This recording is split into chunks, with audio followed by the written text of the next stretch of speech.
Anabatam gị ọzọ n'oge amara mgbanwe abụ nwanne gị nwoke Uchechukwu Augustine Okoye, ụkọchukwu nke Ọka Independent Baptist Church. Akara ekwentị m bụ 09117443513. Nke email m bụ uchechukwu@gmail.com. Aha isiokwu anyị n'abalị a bụ ịdị nsọ dịka ọ dị na Baịbụl. Nsọ dịka ọ dị na Baịbụl. Nsọ dịka ọ dị na Baịbụl. Akwụkwọ ọgụgụ anyị ga-esite na Ọpụpụ isi nke 15 amaokwu nke 11. Anyị gosi anyị ga-agụkwazi ndị Hibru isi nke 12 amaokwu nke 14. Our text will be taken from Exodus chapter 15 verse 11. After that, we'll read Hebrews chapter 12 verse 14. So let's go to Exodus chapter 15 verse 11. Exodus chapter 15 verse 11. Ọpụpụ isi nke 15 amaokwu nke 11.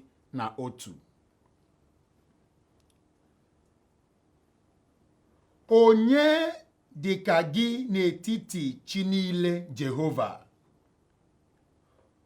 Onye dịka gị dị ebube n'ịdị nsọ,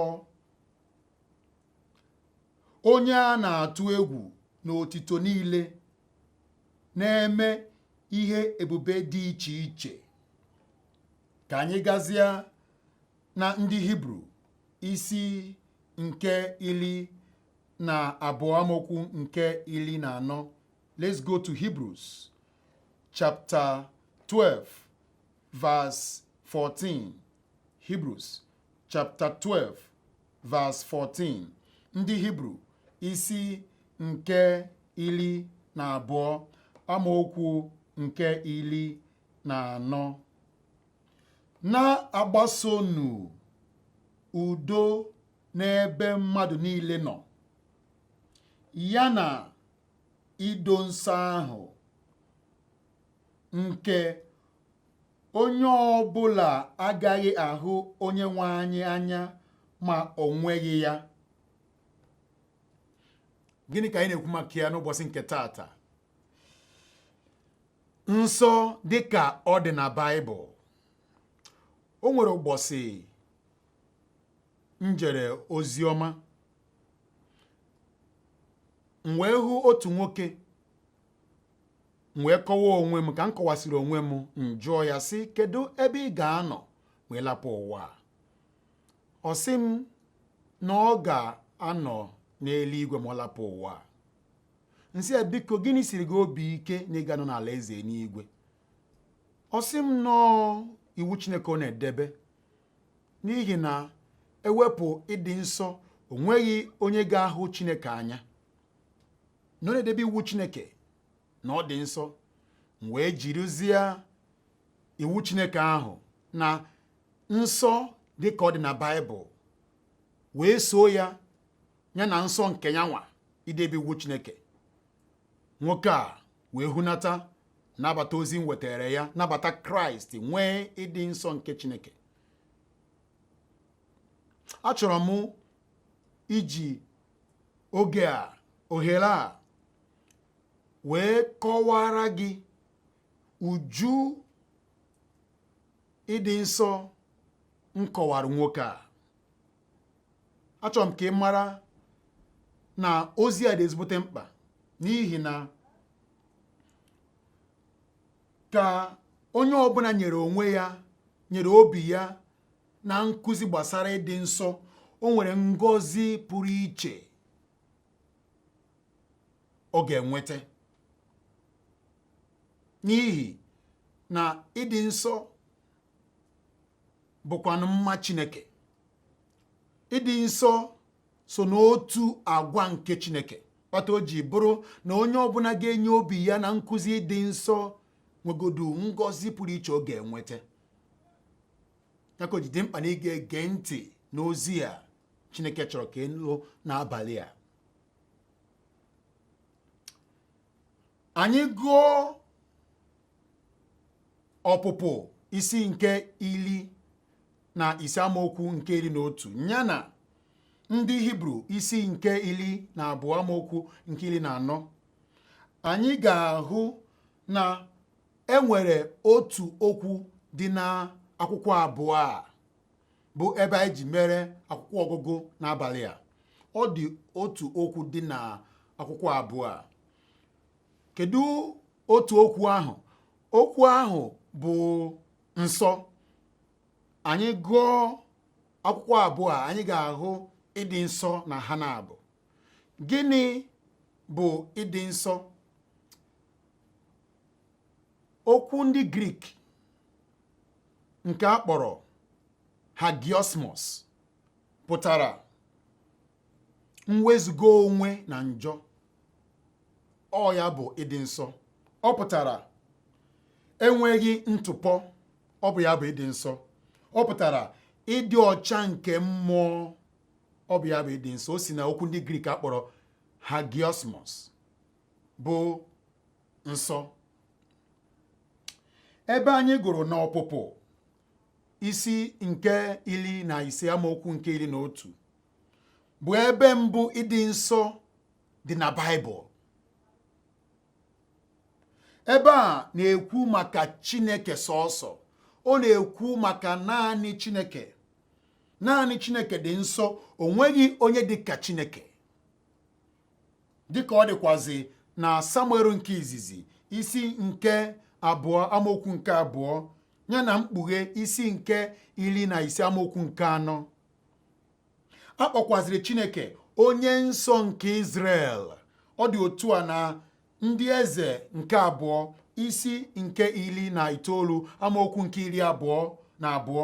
Ọ dịkwazi otu a na Abụ Ọma isi nke 71 amaokwu nke 22 ya na isi nke 78 amaokwu nke 41. Dịka m kwuru na ọpụpụ isi nke 15 amaokwu nke 11 bụ ebe mbụ ịdị nsọ pụtara na Baịbụl. Ebe a na-akọwa na ọ bụ naanị Chineke bụ onye dị nsọ. Na onweghị onye dị nsọ dịka Chineke. Ebe ọzọ anyị gụkwara bụ ndị Hibru isi nke 12 amaokwu nke 14 bụ ebe ikpeazụ ịdị nsọ pụtara na Baịbụl.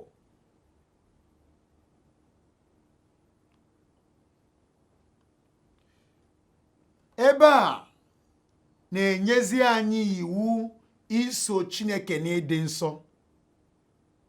Ebe izizi anyị hụrụ bụ ọpụpụ gwara anyị na ọ bụ naanị Chineke dị nsọ. Ebe ikpeazụ bụ ndị Hibru gwazie anyị si anyị sorozie Chineke a dị nsọ.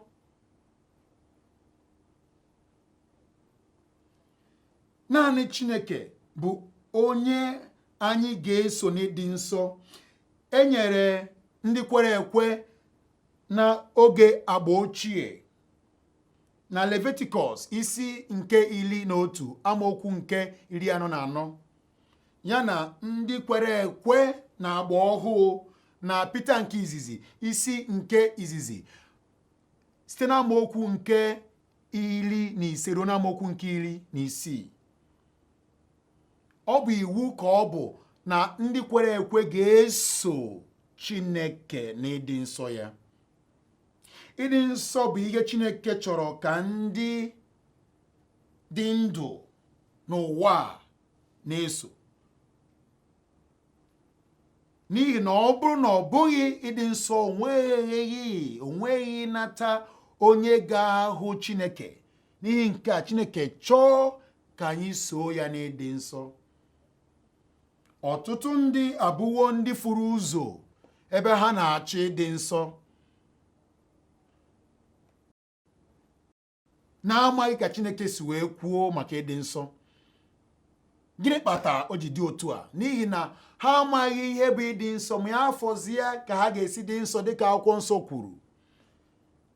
Nye ka m ji wee na-ekwu na ozi a dị mkpa, n'ihi na m na-ekwu maka ịdị nsọ dịka ọ dị na Baịbụl. Dịka m si wee kwuo, ọtụtụ ndị efughị ụzọ n'ihi na ha amaghị ihe bụ ịdị nsọ dịka akwụkwọ nsọ kwuru, ya na ka ha ga-esi dị nsọ. Ụfọdụ ndị na-eyi uwe ọcha mgbụda ka ha wee dị nsọ. Dịka otu ụbọchị m jere ozi ọma ka m na-eje mfụ mmadụ atọ kwụnụ. Otu nwaanyị na-ere ọka, mmadụ abụọ na-ego ọka. Ka m ruru ha nso, nkene kọwa onwe m, nye ha akwụkwọ ọgụgụ, obere akwụkwọ, mpempe akwụkwọ a na-akpọ tract n'ọnụ oyibo. Ka m nyere ha, otu n'ime ndị a jụ akwụkwọ a, wee chọọ izi ozi ọma. Ọ kwechiri si m ezina na m ezughị oke, na m etozughị izi ozi ọma. Nsị gịnị mere na m etozughị izi ozi ọma?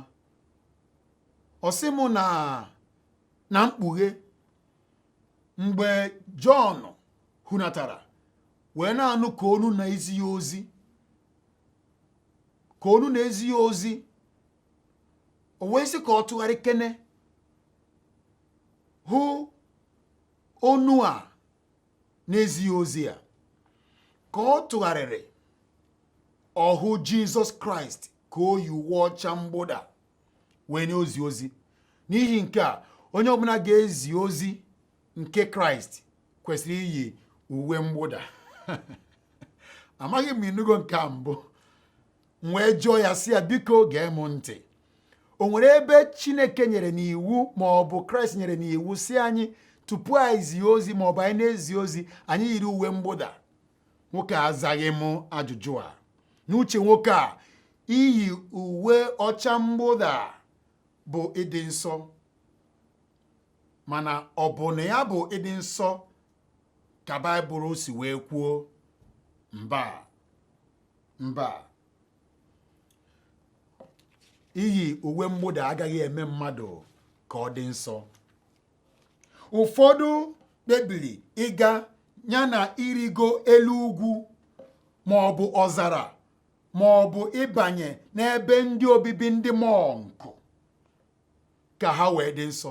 Mgbe ha si na igwe mmadụ pụọ, ebe ndị mmadụ bi pụọ, baa n'ọzara, ma ọ bụ gaa n'ebe ndị obibi ndị mọnkụ nọ, ma ọ bụ dị, na ọ bụ ya bụ ịdị nsọ, na ịga mmadụ nso bụ imetọ onwe ha.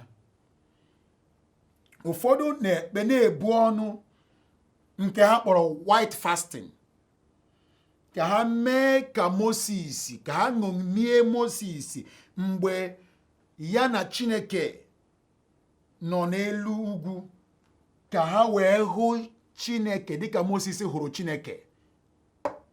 Ha na-eṅomi Moses chee na ọ bụ ya bụ ịdị nsọ ka i wee hụ Chineke. O mezie ha na-eme ihe ha na-akpọ white fasting. Ụfọdụ na-eto Chineke, na-ekpe ekpere ma ibu ọnụ, jirikwazi ikpere ha na-arị elu ugwu, na-ata arụ ha afụfụ, were ikpere ribe elu ugwu ka ha wee dị nsọ. Ọ ga-abụ oge ikpeazụ ka ha hụ Chineke, mana ọ bụ ihe mwute na oge ikpeazụ ọ bụ ekwensu ka ha ga-ahụ. Ọ ihe mwute, n'ihi na iji ikpere rie elu ugwu, ibu ọnụ abụghị ịdị nsọ. Gbasara ịdị nsọ, ọtụtụ ndị ejehiewo dịka m si kwuo, n'ihi na ha amaghị ihe bụ ịdị nsọ, ya na ka mmadụ ga-esi dị nsọ, ma ọ bụ ka mmadụ ga-esi nweta ịdị nsọ. Ka anyị matara na naanị Chineke dị nsọ, o wee sị anyị dị nsọ dịka ya onwe ya. Na Leviticus isi nke 11 amaokwu nke 44 ya na Pita nke izizi isi nke 1 amaokwu nke 15. Marakwa na ebe a ngụgasịrị, Leviticus bụ iwu enyere ndị agba ochie.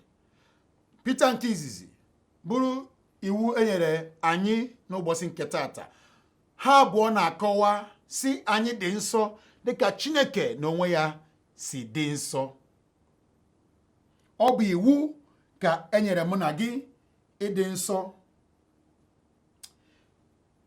Anyị gaa na Jọn isi nke 1 amaokwu nke 1, anyị hụ na okwu Chineke bụ Chineke n'onwe ya. Nke bụ na anyị soro okwu Chineke, anyị so Chineke n'onwe ya. Nke pụtara na anyị ịdị nsọ, anyị so Chineke na ịdị nsọ ya bụ iso okwu nke Chineke. Na ka anyị mere ka Chineke si wee kwuo n'okwu ya, anyị ga-adị nsọ. Okwu Chineke a kụziri anyị ụdị atọ ịdị nsọ ya na ka anyị ga-esi nweta ha. Anyị gaa n'okwu Chineke, anyị ga-eso ka anyị dị nsọ dịka Chineke si wee dị nsọ. Ọ kụziri anyị ụdị atọ ịdị nsọ dị n'okwu ya na ka anyị ga-esi nweta ha niile. Nke mbụ bụ ebe anyị ga-agbado ụkwụ n'ụbọchị nke tata bụ ọnọdụ nsọ. Otu ụdị nsọ akwụkwọ nsọ kụziri anyị bụ ọnọdụ nsọ. Nke a pụtara ọnọdụ ndị niile kwere na Kraịst nọ n'iru Chineke. Nke a bụ ọnọdụ Chineke na onwe ya tinyere ndị niile kwere na Jizọs Kraịst dị ka onye nzọpụta ha. Ọnọdụ nsọ a esiteghị n'ezi ọrụ ndị arụrụ ma ọ bụ mmadụ ga-arụ. Ọnọdụ nsọ agaghị esite n'ezi omume mmadụ. Ọ gaghị esite n'iwu onye ahụ debere. Ọ gaghị esite ka onye ahụ si debe aka ya ọcha. Ọ gaghị esite na mbọ onye ahụ ga-agba. N'ihi na ọrụ anyị niile nwere njọ nọ n'ime ya. Ọrụ anyị nwere ntụpọ. Chineke agaghị anabata ọrụ nwere ntụpọ. Ọrụ nwere ntụpọ adịghịzi nsọ. N'ihi nke a, nyawo na onwe ya dị nsọ agaghị anabata ọrụ dị otu a. Ọ bụghị na ezi ọrụ dị njọ, mana ọ na ọrụ anyị achịkọta ha niile, a ga-afụrịrị njọ n'ime ọrụ anyị. A ga-afụrịrị ihe lụrụ inyi n'ilu ọrụ anyị. A ga-afụrịrị ntụpọ n'ọrụ anyị. N'ihi nke a, ọ gaghị enye anyị nzọpụta. Aịzaya kwuru na Aịzaya isi nke 64 amaokwu nke 6. Ọ sịrị na ezi omume anyị dị ka uwe rụrụ arụ n'iru Chineke. Ezi omume anyị ọ bụghị ajọ omume anyị. Ezi omume anyị adị m ọcha, adịghị m ka onye, adịghị m ka onye nke ọzọ, na eme ka na-eme nke ọzọ. Ezi omume gị niile a n'iru Chineke bụ uwe rụrụ arụ. O kwaziri na Ọbụ Ọma isi nke 39 amaokwu nke 5. Ọ sị, ndụ onye ọbụla bụ naanị otu nkume, ihe efu. Ọbụladị ndị dị ka ha guzosiri ike, ha nwere ntụpọ.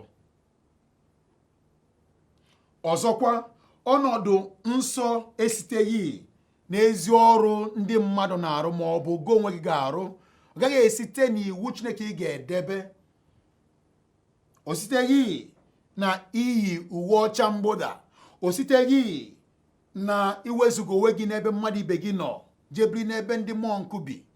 Ọ gaghị esite n'iji ikpere gị rie elu ugwu, ma ọ bụ ịbụrụ Chineke abụ, ma ọ bụ ikpere ya ekpere. Ọ gaghị esite n'ọrụ gị chaa. N'ihi na ihe ndị a niile agaghị eme mmadụ nsọ. Ọ bụghị ya ga-eme ka mmadụ hụ Chineke. Ọ ọ bụghị ga-eme ka mmadụ gaa alaeze n'igwe. Ọnọdụ nsọ ga-esite n'ịnabata mmụọ nke nsọ. Ị na-ege m ntị? Ọnọdụ nsọ ga-esite na gị onwe gị ịnabata mmụọ nke nsọ Chineke nyere dịka onyinye. Ị ga-anabata ya ụbọchị ahụ ị ga-eji obi gị niile wepụ n'ọlụ gị nabata Kraịst dịka onye nzọpụta gị. Ọ bụ mgbe ahụ ka mmụọ nsọ ga-aba n'ime gị, ịdị nsọ, nọrọzie n'ọnọdụ nsọ, Chineke na-ahụta gị dịka onye nọ ọnọdụ nsọ n'ilu ya. Dịka nsi wee kwuo, ọ gaghị esite na ọrụ gị ga-esite na gịnị ịnabata mmụọ nsọ. Ọ dị otu na ndị Rom isi nke 1 amaokwu nke 4. Mmụọ nsọ nke Chineke akpọrọ ya mmụọ nke nọ n'ime ndị kwere ekwe. Mgbe ị kwere na Kraịst, ị ga-enweta mmụọ nsọ ga-eme ka ị nwee ọnọdụ nsọ. Ọ dịkwazi otu a na Timoti nke 2 isi nke 1 amaokwu nke 14. Nke a merere ndị kwere ekwe, ndị ọhụụ nke ekere na ịdị nsọ. Mgbe ị kwere na Kraịst, nweta mmụọ nsọ, ị ma na ịbụwo onye ọhụụ nke ekere na ịdị nsọ. Ọ dị otu a na ndị Efasọs isi nke 4 amaokwu nke 24. Maragodu na mgbe mmadụ kwere na Jizọs Kraịst dịka onye nzọpụta ya, ọbara Jizọs ga-asa onye ahụ, wepụ ya na ntụpọ ọbụla. Onye ahụ bụrụ onye dị ọcha n'iru Chineke, onye dị nsọ n'iru Chineke. Ọ dị otu a na Mkpughe isi nke 1 amaokwu nke 5, ya na ndị Hibru isi nke 13 amaokwu nke 12. Ya mere na ndị niile kwere ekwe enwetawo ịdị nsọ nke Chineke, kpatara eji kpọọ ha ndị nsọ nke Chineke, ya na otu ndị nchụaja dị nsọ. A kpọrọ ha ndị nsọ nke Chineke na Aịzaya isi nke 63 amaokwu nke 18. Kpọkwazie ha otu ndị nchụaja dị nsọ na Pita nke izizi isi nke 2 amaokwu nke 5. Ihe niile m na-akọwapụtara na ọnọdụ nsọ bụ Chineke ịhụta ndị niile kwere ekwe dịka otu ndị nchụaja dị nsọ, ya na ndị nsọ nke Chineke. Chineke ga-edebe gị n'ọnọdụ a. Ị gaghị edebe onwe gị n'ọnọdụ ahụ. Mba, ọ bụghị ọrụ gị. Ịhụ Chineke abụghị ọrụ gị. Anyị etozughị ịbụ ndị nsọ nke Chineke. Anyị etozughị idebe iwu Chineke. Anyị etozughị ịhụ Chineke. Chineke chọkwanụ ka anyị hụ ya. N'ihi nke a, o nyezie anyị onyinye ịdị nsọ ka anyị wee hụ ya. Mgbe ahụ anyị nabatara Kraịst, anyị enwetawo mmụọ nsọ nke Chineke meziri anyị nsọ ịhụ Chineke. Mgbe ahụ anyị nwere ego ya na-akpọ ọnọdụ nsọ. Ọ bụ ya bụ na ịgbanarị ọkụ mmụọ nwee ndụ ebighị ebi. Biko, ọ gaghị esite n'ọrụ gị chaa chaa.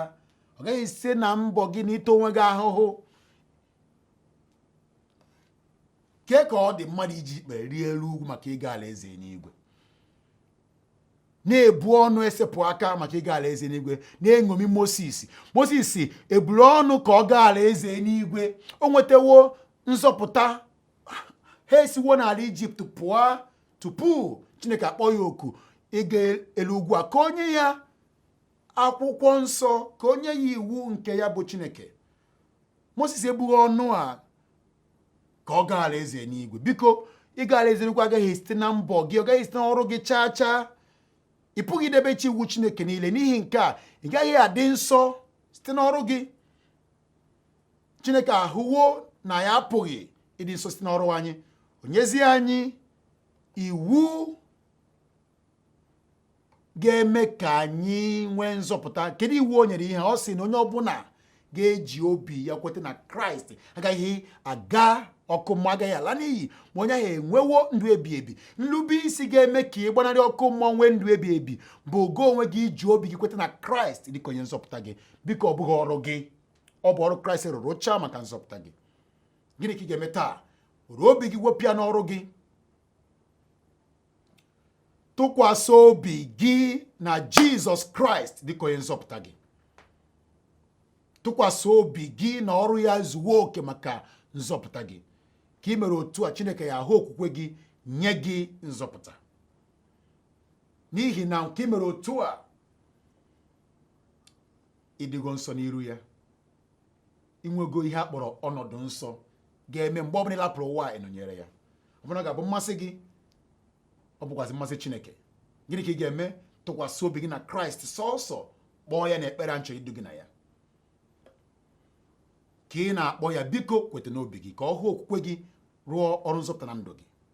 Biko mechie anya gị n'ekpere a. Onye nwe m na Chineke m, ekwetara m na m bụ onye njọ. Adịghị m nsọ, mana anụrụ m na ị sitere ọkpara nwa gị bụ Jizọs Kraịst ka ọ bịa bụrụ m onye nzọpụta, ka o mee m nsọ ka m wee nọnyere gị. Ejiri m obi m niile n'ụbọchị nke tata wee kwete na Jizọs Kraịst bụ onye nzọpụta m sọsọ. Zọpụta m, onye kere ụwa niile.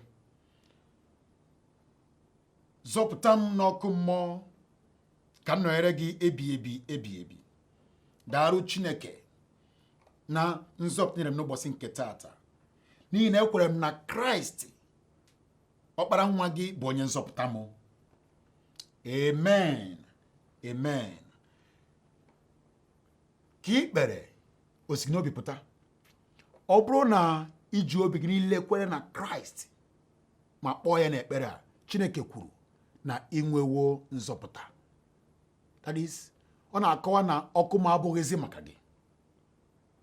Ọ na-akọwa na inwetewo ọnọdụ nsọ n'ihi na inwewo mmụọ nsọ n'ime gị kịta. Dịka akwụkwọ nsọ kwuru, ọ bụghị dịka anyị chere ma ọ bụ mmadụ kwuru, na Chineke kwuru na inwewo mmụọ nsọ n'ime gị. N'ihi nke a, ị ga-ahụ ya. Ọkụ ma abụghịzi maka gị. Ọ ihe aṅụrị ka ọ bụ na ịnọzi n'ọnọdụ nsọ. Abụ nwanne gị nwoke Uchechukwu Augustine Okoye, ụkọchukwu nke Ọka Independent Baptist Church nke dị n'azụ Obunagụ.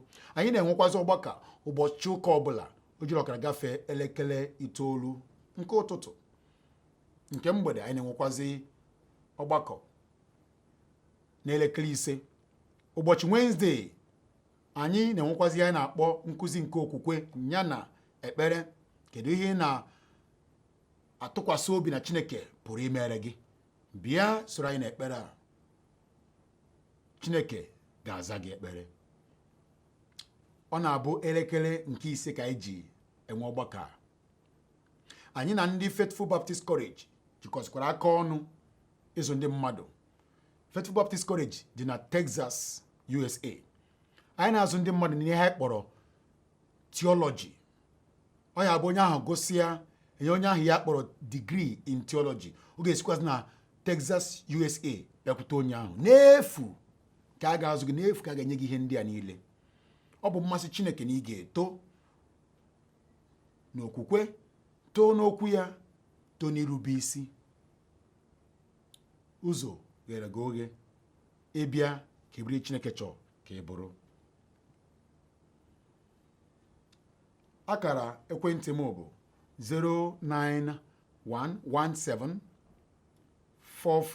09117443513. Nke email m bụ uchechukwu.august35@gmail.com. Ka ọ dịkwazịa n'izu ụka ọzọ n'oge awa. Ka ọ dị.